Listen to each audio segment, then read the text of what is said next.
Welcome to the Flavor Fest Urban Leadership Podcast, where we talk to innovative artists, creative pastors, church planners, entrepreneurs, and people creating movements. Our goal is to inspire and equip you in ministry, music, and the marketplace.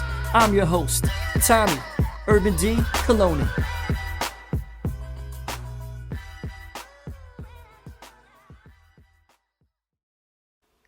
What's up, Flavor Fest family? I am super excited about today's podcast. It's episode 19, and it's a guy that I've been trying to get on this podcast since episode 1. That's right.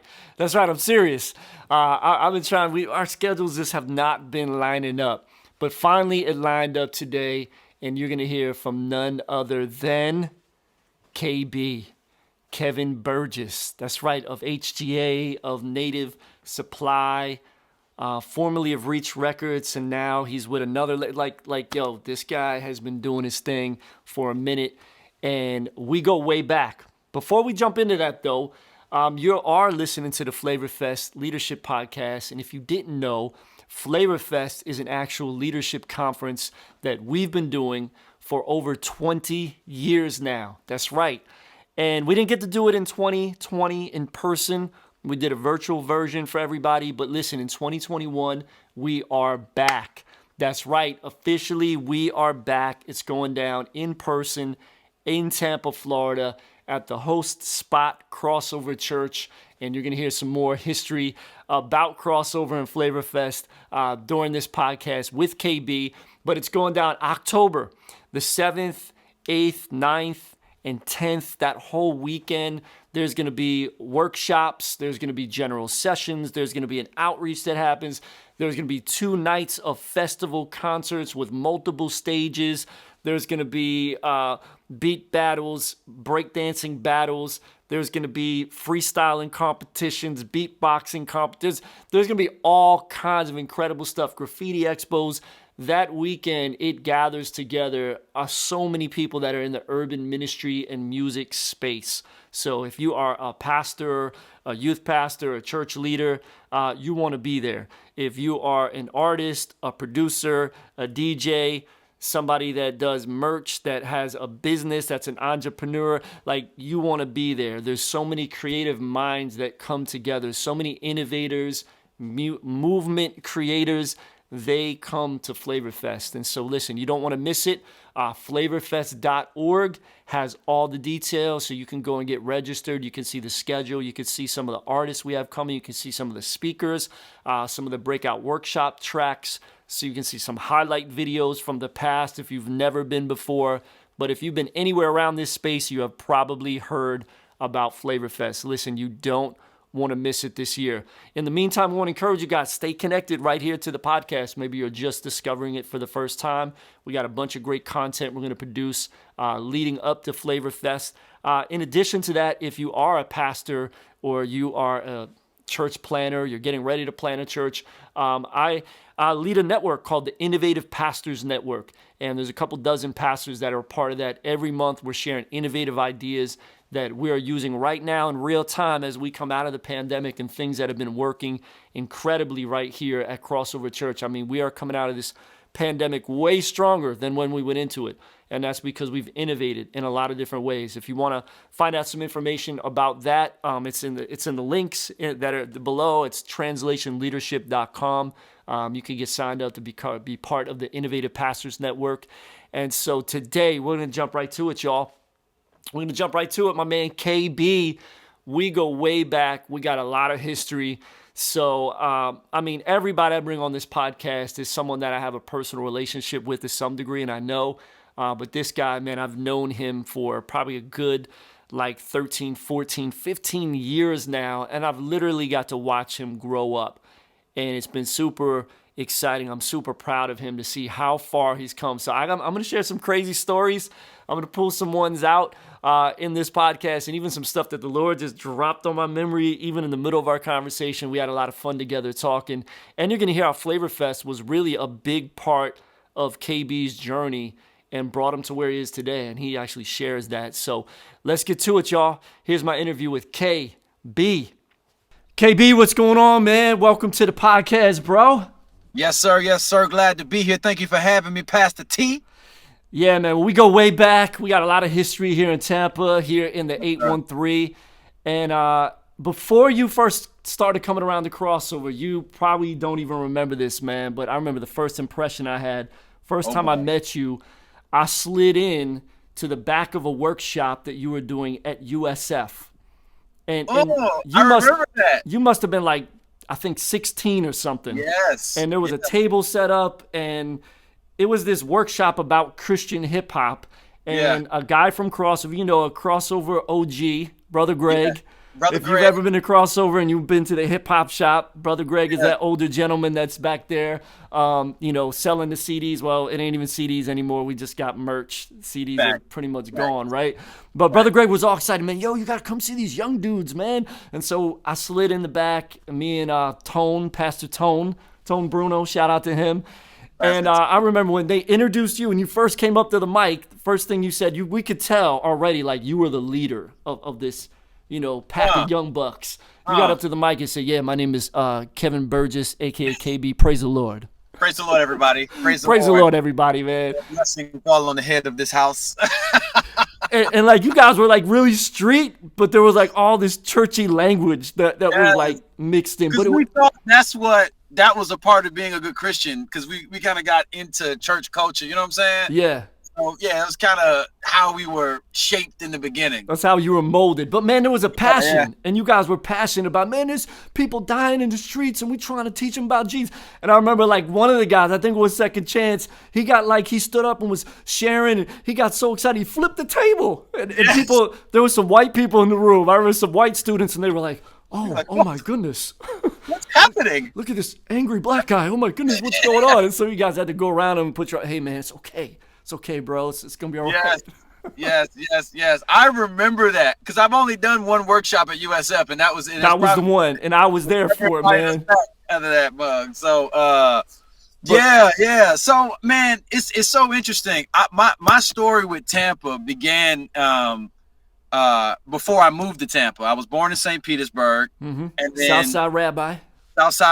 Southside, and then I was commuting back and forth from St. Pete to Tampa, and I moved to Tampa when I was 18. But I had ran into this group of brothers, who and a few sisters, but it was like 3 or 4 brothers. Gary, Nago, G86, G86. Yeah. Yo, real quick, I was at an event last night, and somebody. I was speaking at Center Manifestation Church last night. And Oh, shoot, okay. Some lady came up to me and she was like, Big crowd. she's like, young man, you played Jesus, didn't you? At this Without Walls a few years back. I said, no, man, ma'am, that was not me. That was my friend Gary. Some people say Yes. he's like my brother. He's a lot bigger than me. I was like, that was Gary. Yes, man. And Gary was mentoring all of us back Yeah. then. He was leading us back then, and He Gary played Jesus every year. and he played Jesus at the Sun Dome at USF every year. Yep. The man was a local celebrity, bro. Yep. And but anyways, Gary is, and not even he is still in my life. And Yeah, you guys are boxing together, right? Yep. He's in my small group as well. Dope. So yeah, he's still gang. And but I was drawn to this group of brothers. You mentioned Second Chance.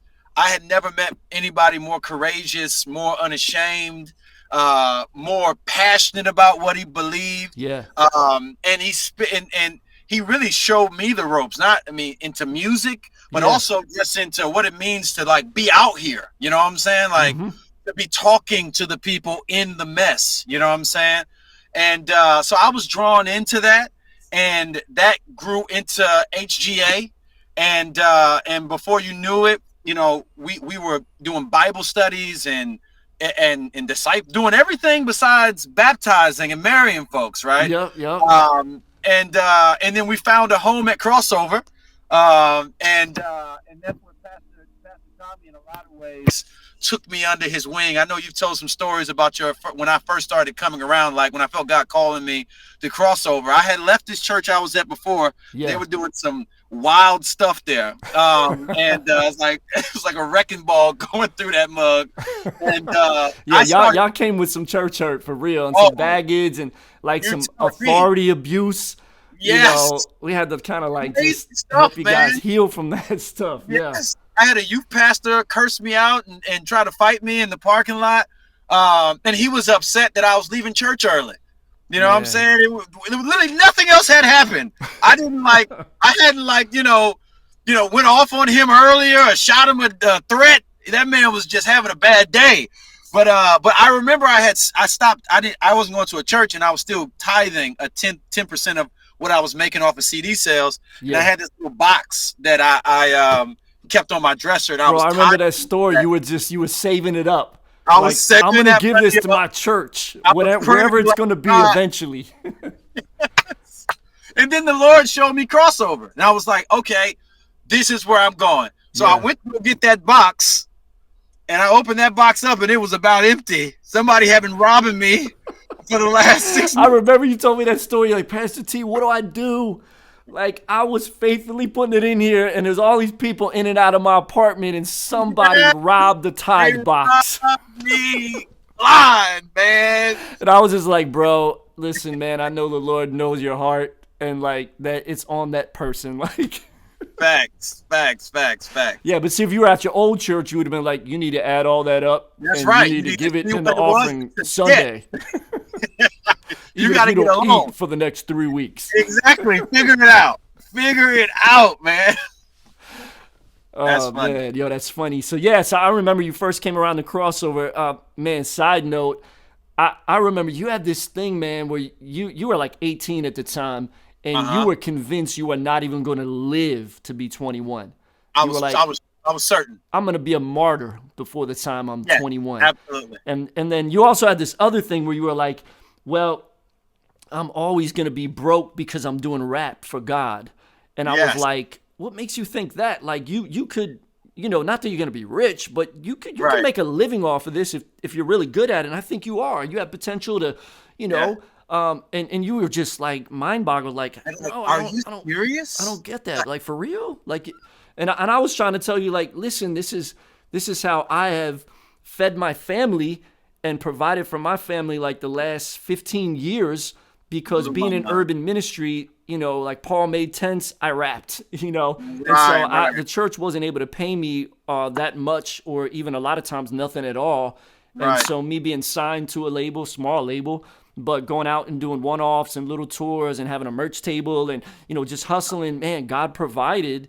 And that was a major stream of income to provide for my family. And I'm telling you this, and you're like, for real? Like, man, wow, I didn't know that could be done. Man, you might as well have been telling me that you found unicorns, man. I was like, what? And I do think that it's so, and this is why good leadership is important, because what Pastor Tommy and Pastor Tone provided for me was balance. Is that in my own devices, I'll have good desires. Yeah. But they were pendulum swinging, though. They were swinging to the extreme every step of the way. I'm young. I'm zealous. I've been convinced by, really martyrdom culture and poverty theology. Because I left prosperity, so I went to poverty. Way over here, I'm trying to get you in the middle. Right, and you really provided that for me. So that's amazing. Well, praise God, man. We were part of the journey in that season of your life, and I remember, man, when you turned. I think it was when you turned 20. You didn't come to church that Sunday, and I hadn't seen you in like a couple weeks, and I remember calling you and reaching out to you, and you were like, Pastor T, I'm depressed. I turned 20. Yeah. I'm like, what are you talking about, man? You were just, you were going through some different emotions. I did. You're right, though. I forgot about that. Yeah, man. I didn't plan on talking about that in the podcast. This is all coming back to my memory. I'm comfortable with it. Yo, thank you for reminding me that, though. I really believed that martyrdom was. Yeah, you were like, I got 1 year. I got less than 1 year left now. I'm 20 because I'm not gonna make it to 21. So, oh my goodness, I'm not coming out the house. Yes, I was sure, and I think that's probably even a part of the panic of the kind of the evangelical church, which I was very much influenced by, because I was in Bible college at that time, and I'm learning about the Voice of the Martyrs and Fox Book of Martyrs and persecution, and everyone's like, judgment is coming, judgment. So everyone's hitting that drum, and to me it just felt like, even if it's not coming, I am wrong to enjoy my life. You know what I'm saying? Yeah, like you felt guilty. It was guilt. Yeah, lots and lots of guilt for being for not being persecuted enough. You know what I'm saying? Almost as if as I'm talking about it, because I haven't even thought about any of this stuff, man, until now. I can see where brothers and sisters who are crusaders, where they're like, we have to have an enemy attacking us, and we have to be fighting back, and everything feels like persecution. They want to give me a vaccine, persecution. They want me to wear a mask, persecution. You know what I'm saying? Like we get value in that. You know what I'm saying? You guys did a great podcast on conspiracy theories, man. It was so good. You and I meet on Southside Rabbi. And it really made me think, you know, and I think one of the things you shared from research that you guys, and I looked into it after that too, and it was like, and I've seen a lot of things that have echoed what you guys said, this particular fact of evangelical Christians many times are the ones that fall into conspiracies the most. And conspiracies many times get marketed and pushed to that crowd because they know they're susceptible to be like, you know, because we're almost looking for something, and there it is. Yes, you know? yes. Wow. We know, like, I know they're gonna put 666 on my forehead at some point, so I'm looking for it under every rock. It's coming, man. You know what I'm saying? And it's fear. And it's so interesting though, because we ought to be the fearless ones, even if all these conspiracies were true. I think we might have said this on the podcast. If all of them are true, if the worst of our fears came to fruition, will we believe in our sovereign God and his plan for history, that none of these things would throw him off or throw off our destiny? Yeah. So what would, not that we shouldn't care, but what are you getting the utility of doing everything in your power to resist this inevitable unfolding of the book of Revelations? Yep, you can't stop it. It's going to happen. Yeah, that's good, man. That's good. Yeah. All right, so we going down a whole nother. See, conspiracy theories can get you down a whole rabbit hole. We're going down a whole nother path right now. Let's pull it back to Tampa and those times. HGA 2006, 2007. Then we came to 2008, and you guys had rapped at the church, multiple times on Sundays and at different outreach type of events we did. And then Flavor Fest 2008 was coming along, and we were like, man, we want you guys to perform. And then in particular, I'm the one, even still to this day, I love it. I get to put together the concert order and try to figure out like who's going to be the best at what points, and when are we going to have the gospel presentation, when is, to keep everybody engaged throughout the night. You have different artists, and so Lecrae was at the end of the night. And he was the pinnacle headliner. 2008 Rebel had just came out. It broke records. Everybody was talking about it. And Lecrae, earlier that year, he was in LA at Urban Youth Workers. We were both speaking at that event, and he had mentioned you guys. And he's like, hey, man, these young dudes at your church, man, I've been hearing about them, man. Yeah, the HGA. And I'm like, yeah, man, they're passionate for the Lord. Good dudes, man. I've been spending time, pouring into some of them. And he was like, yeah, man, we've been hearing about them, man. I was like, yeah, you're going to see them at Flavor Fest, right? So I'm like, I want to make sure that Lecrae does see them at Flavor Fest, because I told him and he asked about them. And so we, strategically put you guys up right before Lecrae, and you guys did the Ride song, and y'all had like 82 people on that little stage riding out, and man, I thought that stage was gonna collapse, bro. I mean, it was like y'all were all jumping on the stage. I mean, you can look it up on YouTube, people, because it's still there's remnants of it out there on YouTube, but man, y'all shut the place down. And I remember I was in the back our green room at the old campus, it was so small. We had a green room outside. It was under like a Yes. little tent. We had some patio Yes. blocks and little steps that went up to the backstage. And we had a Yes. little TV monitor out there with like a little cord that ran out to it so you could see Yeah. what was happening on the stage. And I'm sitting out there with Lecrae, and he's like, yo. And you could hear the noise just coming from, inside of the building, even though the door was closed and everything. And he was like, yo, man, who are these? Man, this is amazing. Let's go in there. And so we went up the 2 little steps, opened the door, and we're standing in the corner of the stage. And the stage is filled with you guys. There's a little curtain there. So we're kind of behind the curtain, stage right. And he's just there. We're together, like watching. And I'm just watching his face. And he was just like, yo. This is incredible. And I'm like, yeah. Amazing. Yeah, he got to see and experience HGA. Yo, you know what? And you left one detail out of the way you set that up. What was that? You also made sure that all the other stages were shut down. Yes. So there was no other performances happening at the festival. Yep. It was just this one. We were leading up to the headliner and the group right before, because you got to have that transition time to get everything shut down, get everybody moving to the.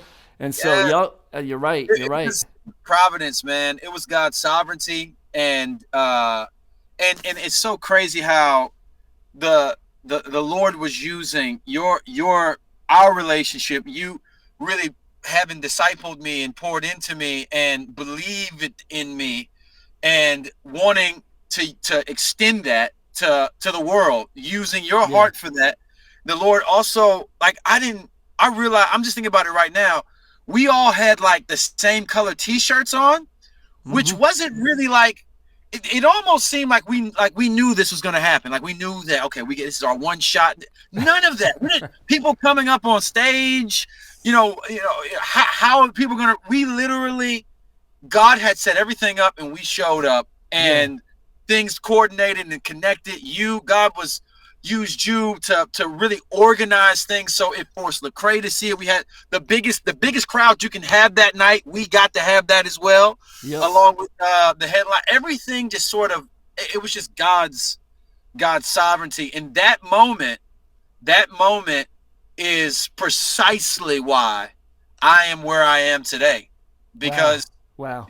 that without that moment, as you can talk about little things happening, God's doing stuff everywhere. That's the one thing that Lecrae said to me. He said, man, people tell me to check out people all the time. And I'm sure they all have powerful things happening. But this was brought to me and I could not look away from it. Like it was following me. And then I get the Flavor Fest and I see this on stage. Yeah. It became inescapable at that point. You know what I'm saying? So yeah, I owe debt of gratitude to you, and and it also brings me into wonder and gratitude in what God does in organizing things to happen. Yeah, man. Well, hey, man, that's humbling for me, and I mean that's always been our heart for Flavor Fest, man, is to connect people together, man. Ministries together, churches with artists, and vice versa, and labels with artists, and there's so many stories that have happened over the years, but this is really like my favorite one, man. I love it. Even to see remembering that, young 17, 18-year-old when you first started actually coming into crossover and you had all that, like you said, the pendulum was going from one end to the other. But just to see the raw talent and the potential inside of you, and then to see even where God's taken it over the years, man, I just want to say I am super, super proud of you, man, because you went from getting the tithe box robbed in your house and having no furniture in the house. Everybody slept on the floor. There was no furniture in there, man, which was actually great because you could pack a lot of people in for Bible study. Everybody sat on the floor. There was nothing in the way, right? Yeah. But you went from that of getting the lights turned off regularly and just not having gas money and Pastor T, we just need gas. You went from that to not thinking you'd live to 21, not thinking you could make a living off of this, to becoming an incredible entrepreneur.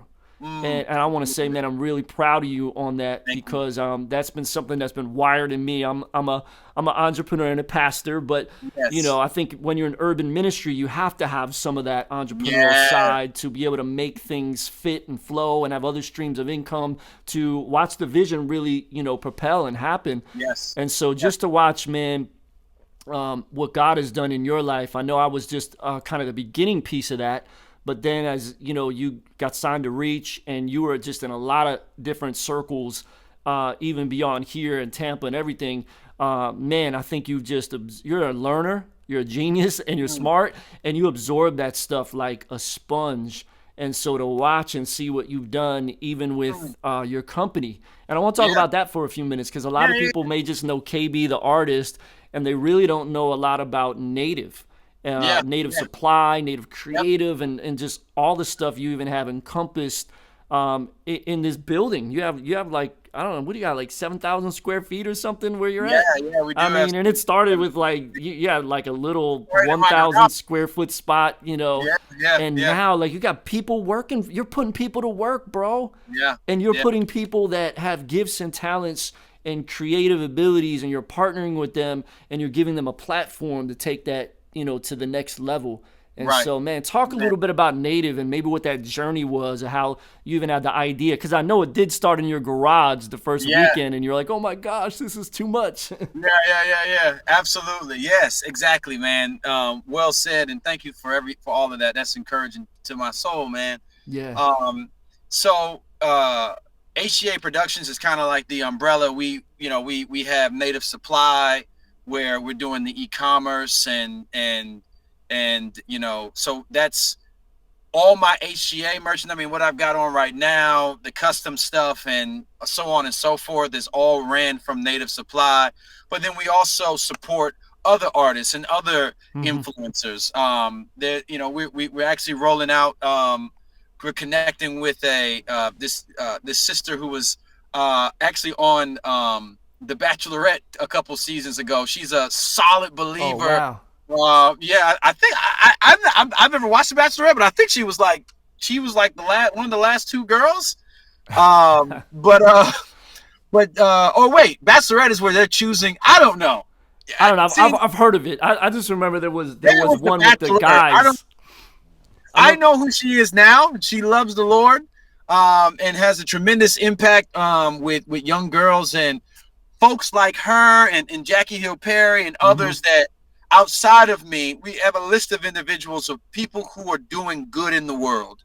That my philosophy has been simple. What Native has been to me is been like that which loosens the binds of all these commitments that, when I say commitments, all these sort of as an artist, I have a lot of obligations, and sometimes those obligations aren't up to choice. It's either I do them or I can't eat, kind of thing. And what happens is, especially if the opportunities are too plentiful, where it's like I don't know which ones to choose, which ones not to choose, you can then begin to not even think about it spiritually at all. So you're not even praying about what opportunities you should take. You're just looking at the money, because I need to eat, or I know I need to save, or whatever it may be. And it can get cloudy. That's the bottom line. That oftentimes when you're hungry for money or desperate for money, things get cloudy. And that's good. There's other things that you would love to do if you can pull away from some obligation, but you could do it comfortably. You could serve the way you want to serve, or retreat or rest the way all kinds of things. Having a source of income that is almost mailbox like, that allows you to have some breathing room. Yeah, it's a real spiritual thing. That's not just a Dave Ramsey, sort of like this isn't just like financial peace so that I can live life large. I mean, financial peace so that I can serve the kingdom, that I can be the healthiest version of me, that I can pour myself into that which cannot pay me. Like you talked about urban ministry. Yep. You almost cannot do urban ministry without having some kind of entrepreneurial streak in you. Yeah. Because you're serving the working class, and you by no means want to join the legacy of people who have churches that have oppressed the working class and not empowered them. So my conviction has been simple. If God can give us these outlets that we can steward well, that are connecting with the grand story that we're trying to tell through our music and our ministry. And merchandise is a perfect thing that does that. I was just talking to somebody about that today, how for a lot of our supporters, being able to put the shirt on their back is like the consummation of their loyalty. It basically brings them into the family. It's like official for them. And if we have an audience of people who are like, I'm here to listen to what you have to share, I feel the burden to steward their expectation and steward their willingness to listen by being the best, as sharp as I can spiritually, to be, as healthy as I can as a man, all the things that I need to be effective in ministry. It works together where them buying this t-shirts allows me not to do 4 billion shows. Yeah. It allows me to be a better husband, be a better father. And a father and a minister of the gospel. Yeah. All of those things. It's just so it's powerful, man, how God uses something like not living check to check to grow you spiritually. Not living at risk, to have some stability. It helps to cut down on temptations. That kind of stretch puts you in all kinds of compromising places. Yeah. Artists sign deals they shouldn't sign. Artists go do things they wouldn't do. They become desperate to link up with folks that they probably shouldn't be linking up with. There's just something about that, and I think that's what I want to do. That's what my company has done for me, and that's what we do for artists. We want to put hundreds of thousands of dollars in your pocket every year that you didn't have to think about. So if Jackie needs to go away and write a book and she needs to do 3 months of not speaking, you can go do that. Yeah. You know what I'm saying? Yep. And not that that's her situation. She's probably not a good example. Jackie's rich. But anyways. But man, it's just what I want to do is that I want to create resource for people. And Native is one way that we do that. We also have the production in. I have, by God's grace, in our space, one of the largest psych walls in Tampa. So we also want, there's ministries that are doing excellent work who don't really have the budget to rent out something like that for a week. Well, it's free. If you come here, I'm already charging Joe Smo off the street to rent this thing, and I'm going to let that pay for the wall. But I'm also going to allow it to make room for, if you got a series that you're doing on justice and the gospel, and you need somewhere dope to shoot it, you can come to my space and shoot it for free. Man, that's beautiful, bro. That's my thing. I want to empower resource, whether that's with production, whether that's with merchandise, whether that's with media content. That's my vision. That's what I always want to be doing. I don't need to be in the front. I don't need to be the dude that everybody knows is doing this, that, or the other. I rarely even talk about this. Yeah. You don't, because a lot of people don't even know that you're the owner of Native. Yeah. It's not like your face is plastered all over, everything. Yeah. You're not the Diddy of Sean John. Like, if people be like, who runs this? And I know you connected with some new marketing people. You were telling me this was a couple of years back, and you're like, man, we have a lot of people buying our merch now that don't even know that. Don't know who I am, or they're not KB fans, or not even into 60% HipHop, but they like the merch, and that's beautiful, man. Yeah, that's awesome. Yes, sir. Yes, man, sir. I'm proud of you, man. I want to come by and see the new spot, because you just got a bigger spot, man. Warehouse, you got the podcast studio in there, and some of the other stuff you're talking about, conference rooms, and man, you're there right now as we're filming this, right? I am. Yeah, I'm in my studio right now. If you're watching this, you'll be able to see that. Oh, nice. So, hey, man, on the latest record, the reason I'm bringing this up is we're doing a series right now in the book of Ephesians. Okay. And doing an expository series, and we're in chapter 2 this week, and where, it talks about we're a masterpiece. And so, I told you, man, I'm going to actually show the video this Sunday, tie it right in the middle of the message. Oh. But I want you to talk a little bit about that. That's your latest release video-wise. And I know it was dedicated to your daughter and me. I got 2 girls. So when I first heard the song, even before the video came out, like, I played it for my daughters, and I'm like, check this out. Told Diana, like, this was KB. You were a flower girl on his wedding. And she just turned 18, bro. Oh, my goodness. But man, talk a little bit about it, and then we're going to play the song, and if you're watching this on YouTube, you'll be able to just watch the video if you haven't seen it yet. So, man, set up the song a little bit, Kay. Yeah, for sure. So this song is called Masterpiece. I literally started writing it before I knew I was going to have a daughter. Each one of my children, I hoped to be a daughter, and then the third one, I got my baby girl. So I kind of had the melody and idea in my mind. But after my baby was born, and I had this story of I won't get into the details of it, but it was this drama of me even getting down. I missed the birth by a hair, and I finally I did, man. I had to watch it through FaceTime. I'm all emotional in the airport. My wife literally went into labor as the boarding door closed, and at that point, it's illegal to get off. So I was about to fake a heart attack, but I I didn't know what to do. But anyways, I got home. I flew to Orlando and had a driver take me to Tampa and got to the hospital, ran up, and I just held my sweet baby and went down to the car and started pinning all the things that I want her to know, stuff. And I wanted to write it in such a way, because this isn't really a song that my audience really gets into. They want to hear Jesus jams. Yeah, yeah. But I wrote the song in a way that it was for an audience of one. It was this for Nala, that I wanted her to have something she can reference of mine, that if she can't get me on the phone, or if God forbid I'm not here, you know what I'm saying? She has this song that she can hear my voice singing over her, talking about how I understand what she's feeling. I want her to know that daddy is not basing his love off of how well you perform in life, what you become. I'm going to love you regardless, because you're always going to be my daughter. And so I wrote this song as a place for her to have as a North Star. And I hope by God's grace that a lot of fathers can bring this kind of, message and vibe and commitment to their daughters, because it gets tricky. You know what I'm saying? Yeah. Our daughters are going to do things that are going to disappoint us. Our daughters are going to do things that Wait till the teenagers. Right, exactly.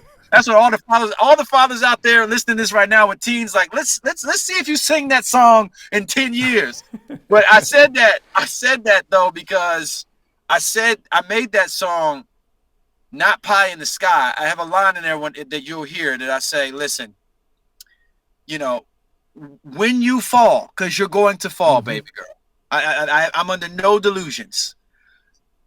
Come to me, which is exactly what the Father says to us. Yeah. I know you're weak and frail and falling, but after, or even before you even got off the ground, come to me.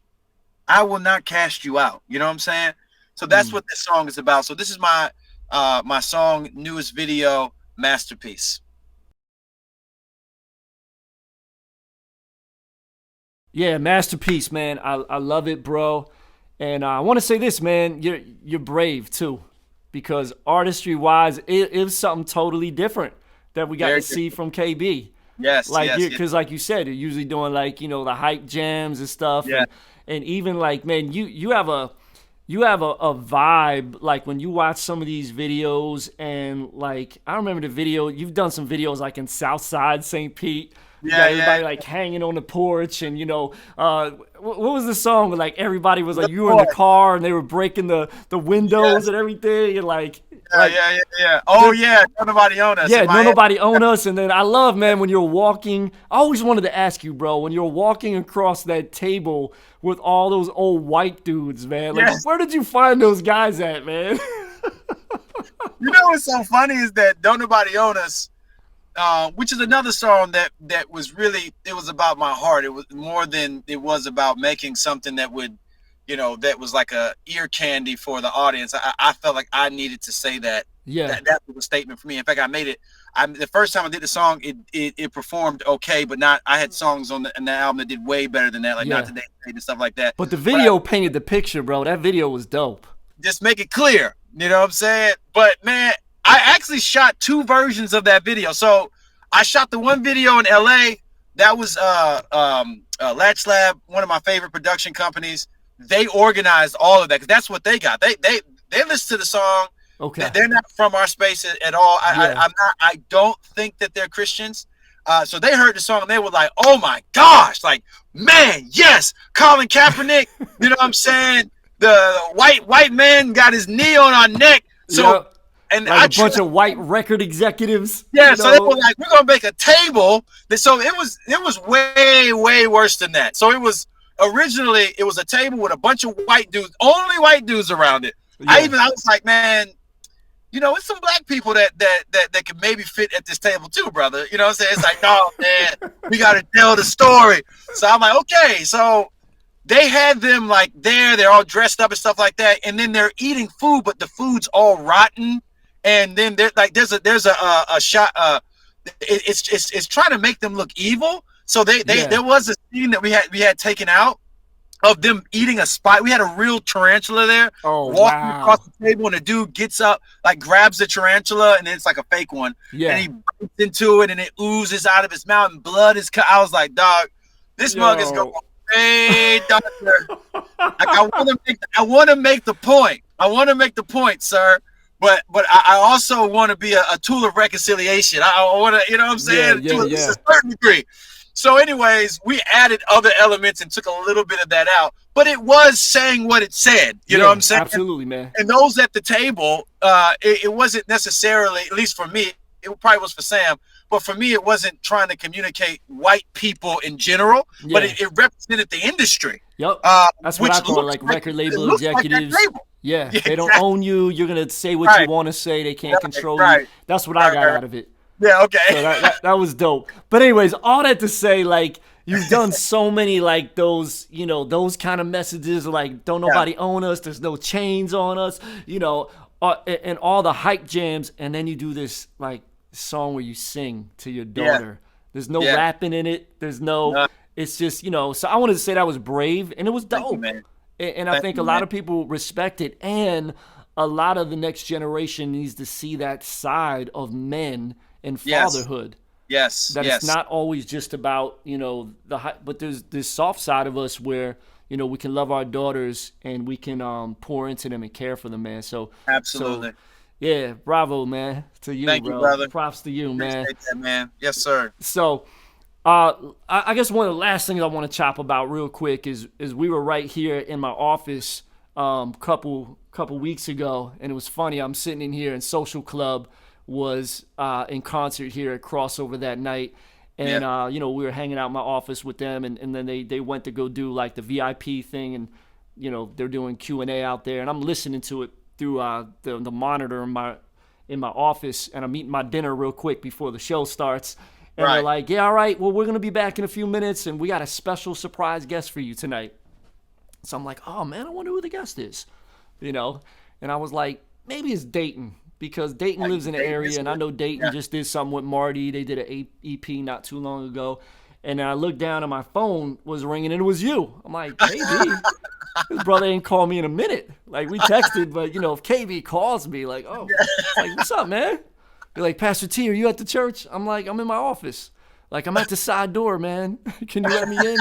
I need to talk to you about something. Yes. Yeah, man, it was good to see you, bro, because we haven't seen each other through the whole pandemic in person. And so we got to chop for a little bit. And you share with me about something that really excited me because, if you're watching this on video, you can see this wall right here and all this crazy history up on the wall, and you're going to be part of putting together and kind of curating this documentary that's going to be on some Christian hip-hop like history. So talk about that for a minute, man. Yeah. So I'm sorry. I'm on my iMac. My wife just texted me to pray for her, so I had to throw a quick prayer up real quick in my mind. All right. So yes, myself and Wes, good friend of mine, have been for a few years now plotting about telling the story of Christian hip hop. You know what I'm saying?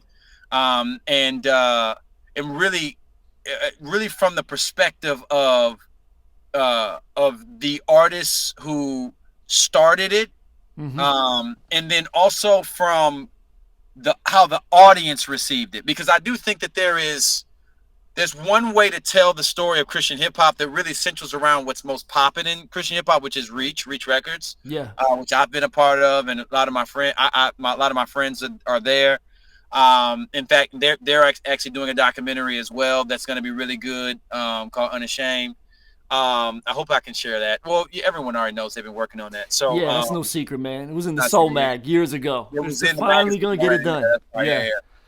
So, but we also wanted to, in addition, what we want to do is put something together that helps people to understand how the movement progressed, Mm-hmm. and look at where it had some had its sort of pitfalls, and look at where its victories were. What was the measurement of our impact? Are we better off now that we make more, that some of us are making more money? As I would argue that Christian hip hop is making far less money than it made when it first started.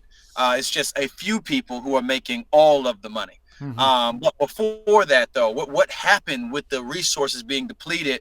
What's its impact in the on the audience itself, as I mentioned just a few minutes ago? So we want to tell it from that perspective, Yeah. and really bring in, you know what I'm saying, the kind of soul of the movement in perhaps ways that haven't been told before. So I'm excited about that, and I'm hoping by God's grace that we can have something to present next year. Man, that would be awesome, man. I'm Yeah. excited about it. The story needs to be told. Yeah. Definitely. I think, in mainstream hip hop, there's a lot of stuff out there that tells the story of a lot of artists and how it progressed, and all the different things, and there's tons Right. of stuff out there. But for Right. our particular subgenre, movement, there hasn't been a lot that's really told the whole story. Parts Right. of it, but the whole thing, and kind of the eras, and explaining it, man, I think Right. that'd be really dope. It's needed. So, Right. yeah. Facts. Well, listen, I know people can find you on your podcast regularly. I know that's what you've been working on a lot right now. Yeah. And in this space right now, like what's next? You told me a little bit about a book. Yes. You're working on a book, man. That's what's up, bro. Yes, I am, man. Finally. I'm hoping to be done with it by the summer, and I have a long way to go. So y'all please pray for me. But excuse me. Let me ask you this, man. So for you, I'm an artist that did albums, right? Yeah. And then I started doing books as well. So far in your journey, I know maybe you're new in the book writing journey, but what do you think is harder right now? The book or the music? Man, you know what's crazy? I feel like the book is way easier than everything else I'm doing, man. Wow. Okay. If I've sat in here and written chapters that are way too long, because I feel like this is only, I think probably some respect I've been preparing for this in my regular life. Yeah. But yeah, I think writing, recording, and obviously performing, because not the perform, but the traveling to perform and all the stuff that leads up to it. Yeah. I feel like that takes more of a tax on me. Mm. Where writing feels like therapy. I feel like I'm almost I feel like it's a puzzle piece that is fitting in my calling. Man, Perfect. that's good, bro. Yeah. And you know what? I mean, that makes sense for you if you know your history. Not everybody may know this about you, but didn't you finish high school when you were like 16? I did. You know, I finished I finished high school when I was 18, but I had also graduated college at the same time. Yeah, see, I mean that's crazy. I know you've always been like big into, academia and like, writing and like, so that would seem like, yeah, that would be a natural thing, man. It's like an outlet for you to release it that way. And I don't have to make it rhyme. That's what I think music can have a whole different pressure level to it. Definitely. Right. Definitely. So can you give us like a little glimpse of what maybe the book's about? Yes. Right here on the Flavor Fest Leadership Podcast. Like let us know a little something. So right now the working title for the book is Dangerous Christians. And it is basically walking through the ways that there are so it's basically walking through these different topics that show that dealing with these different topics that give us an opportunity to be dangerous for the kingdom of God or be dangerous for the kingdom of darkness. So the premise of the book is Christianity in its purity, which I think is best defined by the gospel, that the gospel purely understood and the faith and Christian ethics purely worked into our lives makes us a good kind of dangerous. You know what I'm saying? Like Yeah. a weapon in the hand of God to do great things in this world. But as powerful things are, like fire or water or even oxygen, that these very things, if misappropriated, can do unspeakable violence to people and unspeakable harm. And if the gospel is at the pinnacle of that which is the most impactful for a world, if understood correctly, then it's important for us to then contrast how its misappropriations have damaged us and then made Christians damaging people. So I'm going through being dangerous with our money and how you can have, and being dangerous with our fight for justice, being dangerous with our spirituality, being dangerous in our fatherhood, dangerous in our disciplines. So it walks through all of these, contrasting, as Frederick Douglass puts it, the Christianity of the land versus the Christianity of Christ. Yeah. So when do you think the release is going to be of the book? Do you have That'll any be next idea year yet? as well. What's up? That'll be next year as well. Next year sometime. All right. So are you talking to any publishers?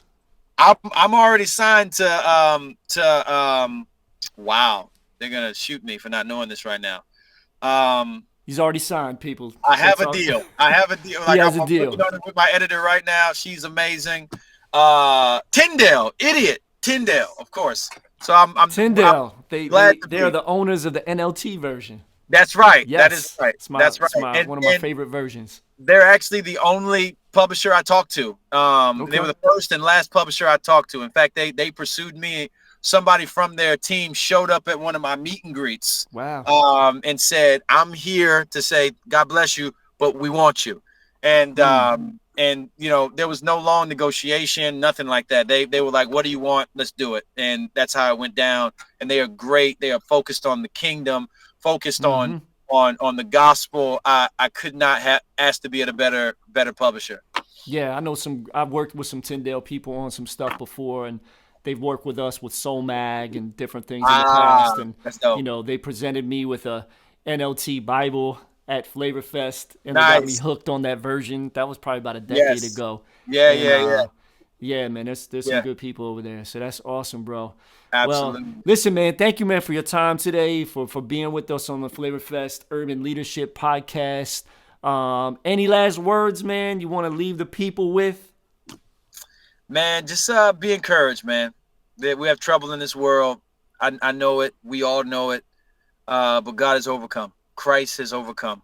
And I'm asking the Lord to help that truth be reality to my heart. And I pray the same thing for you. Yeah, man. Well, thank you for all the times you've been at Flavor Fest. And we're hoping to get you back at Flavor Fest. Yes. Soon. We're doing one this year. Is there one? We are, man. And as soon as we get on, I didn't want to put you on like blast on the middle of the podcast because we're recording it right now. But, you know, if you want to come, you can. I do want to come. You do want to come. Ladies and gentlemen, you heard it first right here.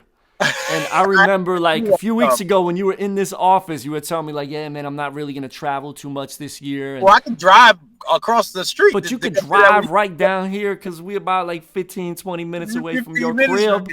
Yes. And you don't have to stay in a hotel. You can sleep in your bed. That's right. You can come fellowship with everybody. It's going to be amazing.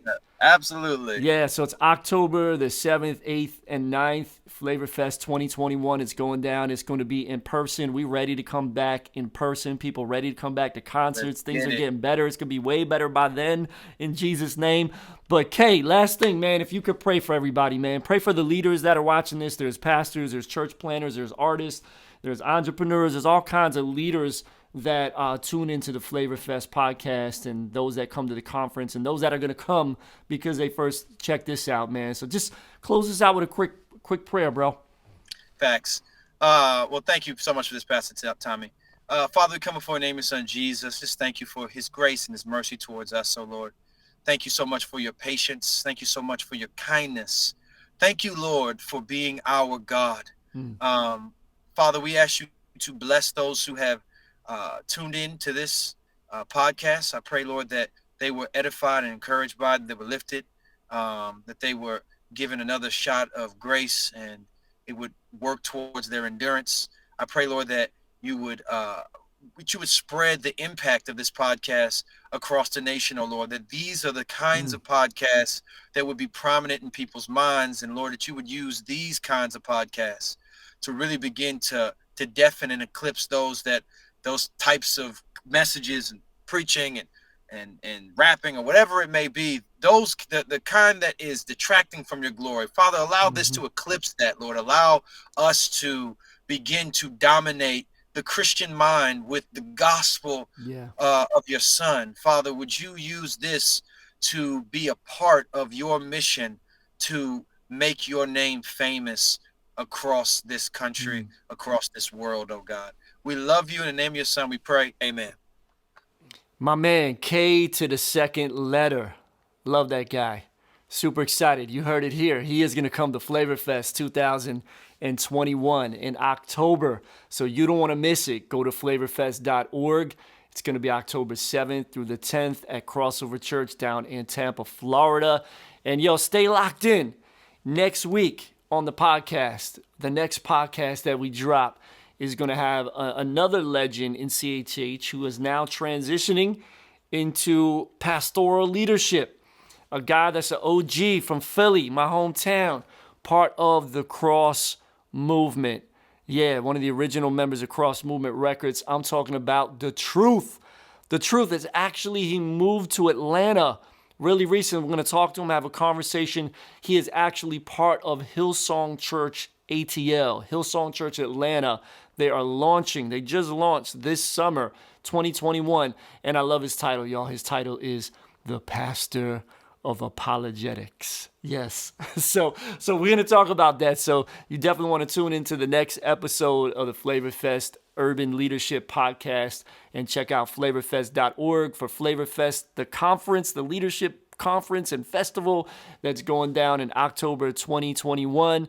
And again, if you're listening and you are a pastor, maybe you're not a pastor of apologetics like The Truth, but maybe you're a lead pastor, associate pastor, executive pastor, church planter, whatever, the Innovative Pastors Network, want to invite you to go check it out. If you're watching this on YouTube, like, this is the box. This is an innovation box. This thing is dope looking. My man Spec designed this. But we'll mail you one of these if you join the network. There's lots of goodies and resources in it that we use. And we share innovative things that we're doing at Crossover Church and some other churches that are doing innovative stuff around the country. They're regularly featured on the monthly Zoom innovation gathering. So you can learn more about that if you're watching this, there's the website right there, translationleadership.com. And you can sign up for it through that. Yeah, or just DM me if you can't find all that. DM me on social media. I'll get you connected. But hey, y'all, I hope to see you guys on the next episode as we talk to the pastor of apologetics, The Truth. And he's still dropping music. It's still fire. So until then, guys, I'm out. Thanks for tuning into the Flavor Fest Urban Leadership Podcast. Stay connected with us on social media at UrbanD813 and at FlavorFest. We'll talk to you guys next week. Peace and God bless.